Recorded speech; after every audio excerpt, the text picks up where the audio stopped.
चले आगे बढ़ते हैं। आज देश एक नया इतिहास रचेगा। आजादी के अमृत महोत्सव काल में भारत को पहला आदिवासी राष्ट्रपति महिला मिलेगा। आपको बता दें कि ओडिशा के छोटे से गांव से आने वाली द्रौपदी मुर्मू को chief justice of India NV Ramana राष्ट्रपति पद की शपथ दिलाएंगे। ये लम्हा वाकई खास होगा, और इसलिए भी क्योंकि आज शपथ भले ही सिर्फ द्रौपदी मुर्मू लेंगी, लेकिन उनके साथ देश की न जाने कितनी आंखें नए ख्वाब बुन रही होंगी।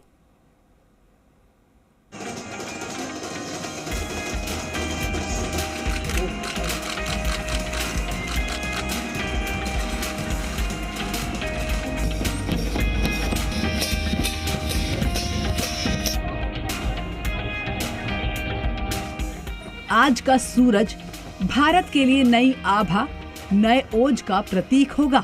आज का सूरज गणतांत्रिक भारत के इतिहास की नई इबारत का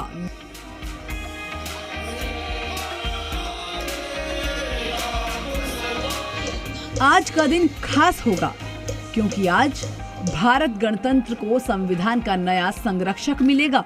आज एक आदिवासी महिला इस देश के सर्वोच्च पद की शपथ लेगी, वो पद जिसे भारत की लोकतांत्रिक ताकत का प्रतीक माना जाता है। उस पद के लिए आज ओडिशा के एक छोटे से गांव से आने वाली द्रौपदी मुर्मू को शपथ दिलाई जाएगी। भारत की आन बान और शान का प्रतीक है ये राष्ट्रपति भवन। दुनिया के किसी भी राष्ट्रीय अध्यक्ष की आवाज से बड़ा है, बेमिसाल है। आज 340 कमरों का ये विशाल आवास भले ही द्रौपदी मुर्मू के स्वागत के लिए सज गया हो, लेकिन द्रौपदी मुर्मू का बचपन जिस घर में बीता था, उसमें 2 पीढ़ियों के विस्तार के बाद भी 6 कमरे ही हैं।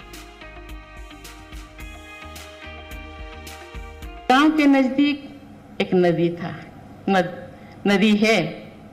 मेरे गांव के लोग नदी पार करके कोई भी चीज, या स्कूल या कोई ऑफिस या कोई मार्केट या हॉस्पिटल जाते थे।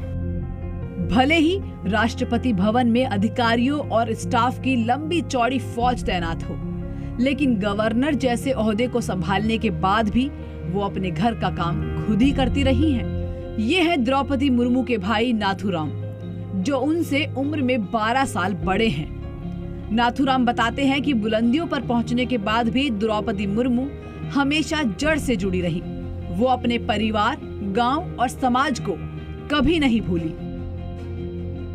उनका व्यवहार प्रति आम झारखंड के जितना आदिवासी, ये गांव वाले थे, जितना भी आदिवासी भाई लोग हैं, उनके व्यवहार प्रति मतलब बहुत अच्छी है। बदमाशी उतना नहीं करती थी, वही बच्ची लोग खेलते खेलते कभी कल हो जाता है, लेकिन गुस्सा नहीं करती थी।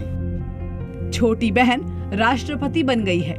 बड़े भाई का दिल गर्व से भर गया है। उनके मन में बचपन की यादें किसी फिल्म की रील की तरह घूम रही हैं। लेकिन जिंदगी के कई तूफान झेल चुकी द्रौपदी मुर्मू के लिए ये सिर्फ वक्त की बात है। वो अपना कल ना तो भूली हैं, ना ही वो जिम्मेदारियां उन्हें भूलने देंगी। ये वो जिम्मेदारियां हैं जो मुर्मू को सियासत के साथ विरासत में मिली थी। ये जिम्मेदारियां हैं देश के पिछड़े वर्गों की, महिलाओं की और उन लाखों करोड़ों लोगों को हौसला देने की जो आज भी आसमान छूते सपने देखते हैं, लेकिन उनके सपने रायसीना हिल्स तक नहीं पहुंच पाते। देश के लिए जो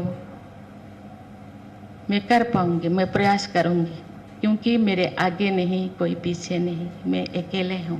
मेरी बेटी है और सर्विस करती है, कोई बर्डन नहीं।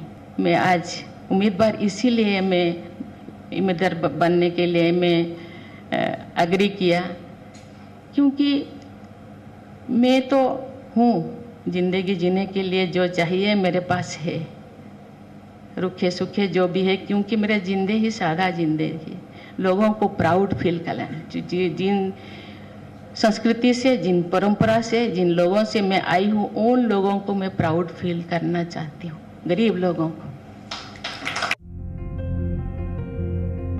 दरअसल द्रौपदी मुर्मू की कहानी सिर्फ उनकी अपनी नहीं है, ये कहानी भारत के लोकतंत्र की भी कहानी है।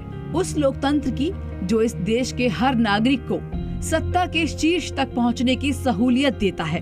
तमाम सवालों, आरोपों और चुनौतियों के बाद भी भारत का लोकतंत्र बताता है कि वो जीवंत है। वो सवाल पूछने वालों को जवाब देता है कि आओ और देखो, कभी जिस राष्ट्रपति भवन में ब्रितानी हुकूमत के आदेश जारी होते थे, वो आज एक साधारण से गांव की साधारण सी महिला का इंतजार कर रहा है। उस महिला का जिसका नाम है द्रौपदी मुर्मू, उस महिला का जिसने इस देश की न जाने कितनी आंखों को नए ख्वाब दिए हैं। ब्यूरो रिपोर्ट, जी मीडिया। और चलिए बड़ी खबर यहां पर सामने है। आपको बता दें कि जयपुर से खबर है, जहां पर 27